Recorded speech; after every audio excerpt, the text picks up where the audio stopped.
Comment vaincre l'homme fort? Oui, Jésus a parlé dans Matthieu chapitre 12, le verset 29. Ou comment quelqu'un peut-il entrer dans la maison d'un homme fort et piller ses biens sans avoir auparavant lié cet homme fort? Alors seulement il pillera sa maison. Nous voyons aussi le même passage dans Marc chapitre 3, verset 27 et dans Luc le chapitre 11, verset 21 à 22. Qui est l'homme fort?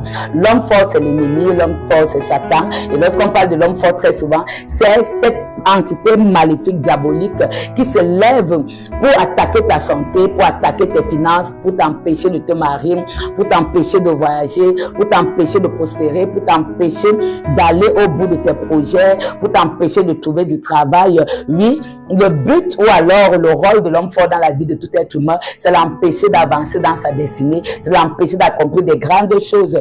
Parfois même, tu te rends compte que tu as de l'argent, tu veux construire la maison, tu veux envoyer ton enfant en Europe, ou toi-même tu veux voyager, et bam, une maladie survient de nulle part et tout est 10 millions, partent en fumée. Oui, l'homme fort a fait son travail.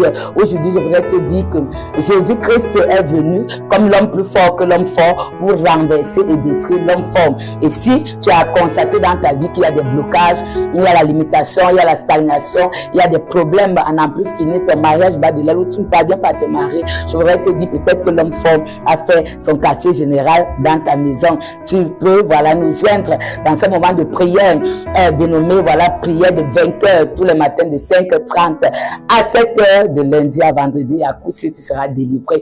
N'oublie pas de t'abonner, de cliquer afin de recevoir ta délivrance et ta restauration.